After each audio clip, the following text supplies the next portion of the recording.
पर सब गाइस, तो कैसे आप लोग? तो आज हम लोग देखने वाले पिशाचनी पार्ट 1। तो रात के अभी बज रहे हैं 12 और हम अपने छत पे और हम देखने वाले अभी पिशाचनी पार्ट 1, जो कि पूरा का पूरा वीडियो एक भूत पे होने वाला। तो चलिए वीडियो को स्टार्ट करते हैं।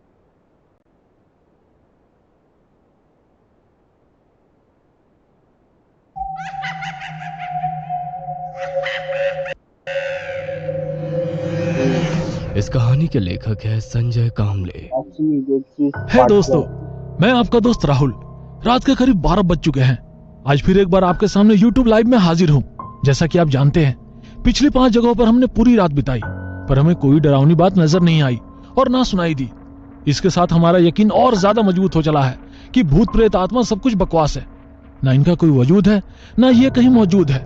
तो मैं आज इस नई जगह पर पहुंचा हूँ। शर्त के मुताबिक हर बार की तरह यहाँ पर रात बितानी है। तो आप तैयार हैं न्यू एडवेंचर के लिए? तो चल। इंटरनेट कनेक्शन कटने से YouTube पर कल रात अपलोड की हुई वो वीडियो एक ही जगह रुक गई।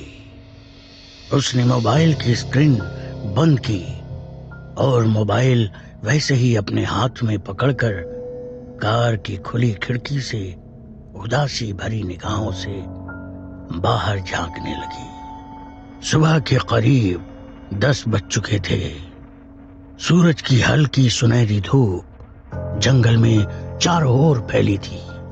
उसी जंगल के बीचों बीच एक कच्ची सड़क पर सफेद रंग की कार धीरे धीरे आगे बढ़ती दिखाई दे रही थी।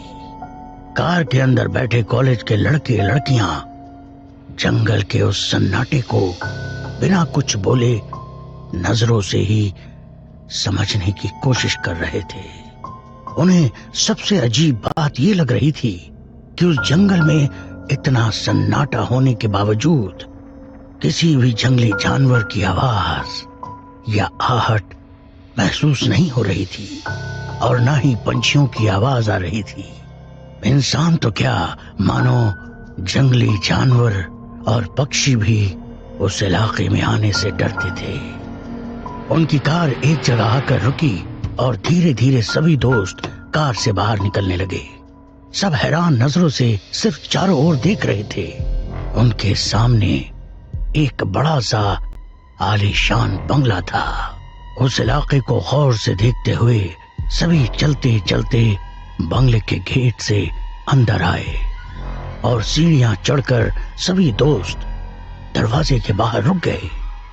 उनमें से एक लड़के ने सामने वाला पुराना लकड़ी का दरवाजा धीरे से जैसे ही अंदर की ओर धकेला, कर आवाज करते ही वो दरवाजा आधा ही खुल गया। बंगला पुराना होने के बावजूद काफी खूबसूरत था। दीवारों का रंग काफी फीका पड़ चुका था। शायद कई सालों से वो इस तरह आग उगलती धूप, हड्डियां जमाने वाली ठंड और मूसलाधार बारिश को अरसे से झेलते हुए भी शान से अपनी जगह मजबूती से खड़ा था। राहुल! एक दोस्त ने आवाज लगाई और बंगले के भीतर चारों ओर नजरें घुमाते हुए चलने लगा। उसकी आवाज खाली बंगले की सुनसान पड़ी दीवारों से टकराकर अंदर ही अंदर घूमने लगी। तभी उसकी दूसरी दोस्त सुनैना भी आवाज लगाते हुए बंगले के भीतर बढ़ने लगी। बंगले के अंदर एक अजीब सा जानलेवा सन्नाटा फैला हुआ था। दिन का उजाला होने के बावजूद भी सभी को अजीब सा डर लग रहा था। 3 लड़के और 2 लड़कियां अपने दोस्त को उस बंगले के हर एक कमरे में, बाथरूम में, लकड़ी की अलमारी में, मतलब जहां छुपने की जगह है, वहां ढूंढने की कोशिश करने लगे। और राहुल कहीं भी नजर नहीं आ रहा था। ना ही उसके होने की कोई निशानी उन्हें मिल रही थी। उसका मोबाइल तो कल रात से ही बंद था, साथ ही डिजिटल कैमरा भी। सब कुछ गायब था। ढूंढ ढूंढ कर सब परेशान हो गए। तभी राधिका को उस बंगले में एक अजीब सी मनहूसियत महसूस होने लगी और थकान के कारण उसे चक्कर आने लगा। राधिका की हालत देखकर सचिन ने कहा, शायद हमें अब चलना चाहिए। ने निकले। सुनैना की आंखों से आंसू छलकने लगे। तभी जैसे उन्हें कोई उस बंगले के नीचे बने तहखाने के बंद झरोके से देखने लगा। काले अंधेरे में हल्की रोशनी से वो लाल आंखें काफी डरावनी लग रही थी। वो आंखें सभी दोस्तों को घूरे जा रही थी। और बंगले के नीचे उस जगह किसी का ध्यान नहीं गया। सब आपस में बात करते हुए अपनी कार में बैठ गए। सभी ने दोबारा एक नजर पूरे इलाके को गौर से देखा। दूर दूर तक घना जंगल, छोटे बड़े पेड़ों के बीच कांटों से भरी झाड़ियां, जंगल के सन्नाटे में हवा के हल्के झोंकों से पेड़ के पत्तों की सरसराहट, सब कुछ इतना खामोश था जैसे किसी कागज पर बना चित्र। ये सब देखकर विवेक ने कहा, यार, दिन के उजाले में तुम लोग साथ होने के बावजूद मेरी फटी पड़ी है। राहुल अकेला पूरी रात इस जगह रहा था, उसकी हिम्मत की दाद देनी पड़ेगी। उसकी बात सुनकर सचिन ने गाड़ी शुरू की। जंगल की कच्ची सड़क से उनकी गाड़ी धीरे धीरे आगे बढ़ने लगी और पीछे बैठी सुनैना ने एक नजर उस बंगले पर डाली।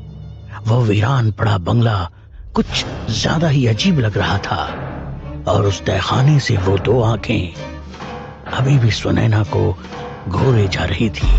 सर, हमारा दोस्त राहुल लापता हो गया है। सभी दोस्त पुलिस स्टेशन पहुंचे थे। विवेक ने थोड़ी डरी सहमी आवाज में इंस्पेक्टर साहब को बताया। गायब हो गया मतलब? इंस्पेक्टर साहब ने शक भरी नजरों से सबकी ओर देखा। विवेक एक एक बात इंस्पेक्टर साहब को बता रहा था। बगल की कुर्सी पर बैठी सुनैना को अपना सर पकड़े रोता देख राधिका ने उसको थोड़ी हिम्मत दी। विवेक की सारी बातें सुनकर इंस्पेक्टर साहब अपनी कुर्सी पर थोड़ा पीछे सिरकते हुए छत पर धीरे धीरे घूमने वाले पंखे की तरफ देखते हुए मुस्कुराकर बोले, शर्त अकेले रात बिताने की शर्तें, वो भी ऐसी जगह जिसके बारे में हमें कोई भी जानकारी ना हो। इंस्पेक्टर साहब की बात सुनकर सब इस तरह से चुपचाप खड़े थे जैसे वे खुद को ही कसूरवार मान रहे हो। इंस्पेक्टर साहब ने दोबारा से सबकी तरफ देखा और हवलदार से कहा, हवलदार, इनकी एफआईआर रजिस्टर कर लो। आप लोग जा सकते हो। अगर कोई जानकारी मिलेगी तो जरूर बताएंगे।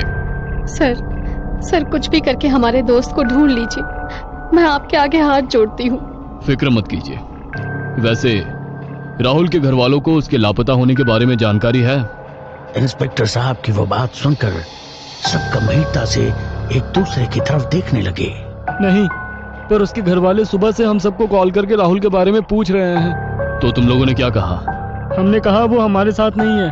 अगर सच्चाई बता देते तो राहुल के घर वाले उसके लापता होने के लिए हमें ही जिम्मेदार ठहराते। वैसे भी उसके लापता होने के लिए तुम लोग ही जिम्मेदार हो ना? नहीं सर, हमने कुछ नहीं किया। उसने तो इंटरनेट पर इस बंगले के बारे में जानकारी ली थी। उसे भूतिया चैलेंज लेने की और ऐसी जगहों की पड़ताल करने की आदत थी। इससे पहले भी उसने कई बार ऐसी अजीबोगरीब जगह की पड़ताल की है। यूट्यूब पर आप उसका चैनल भी देख सकते हैं। बोलते हुए विवेक ने जेब से अपना मोबाइल निकाला। यूट्यूब पर वीडियो सर्च करते हुए इंस्पेक्टर साहब के सामने अपना मोबाइल रख दिया। ये देखिए सर। वीडियो में राहुल रात के अंधेरे में किसी सुनसान जगह चलता हुआ दिखाई दे रहा था। कोई पुराना खंडहर या फिर बंगला नजर आ रहा था। अपने हाथ में डिजिटल कैमरा लेकर राहुल हर एक चीज रिकॉर्ड करते हुए आगे बढ़ रहा था।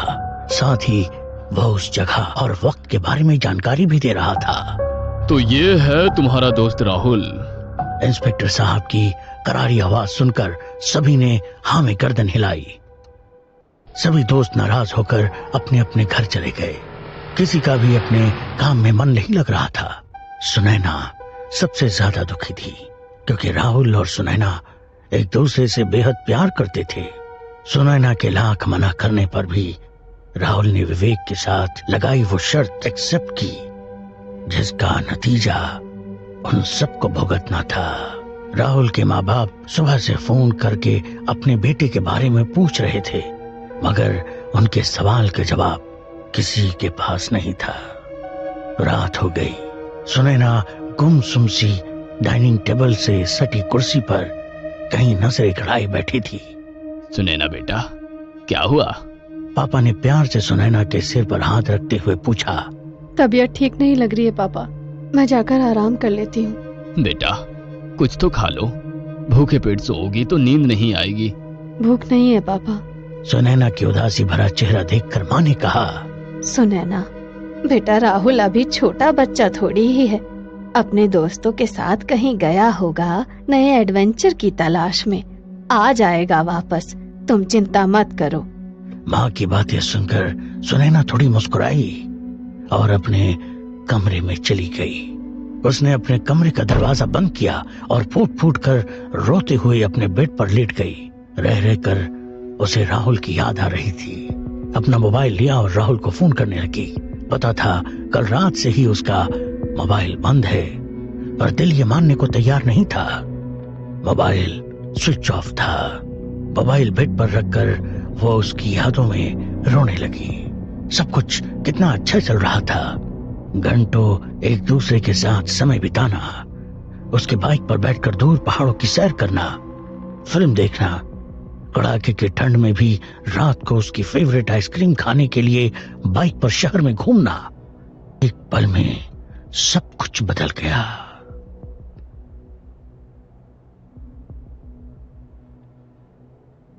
भाई भाई भाई क्या गजब वीडियो थी यार, हमें भी डरा दिया रात में 12 बजे।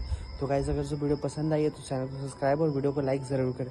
मिलते पिशाचनी पार्ट 2 में, तब तक के लिए बाय।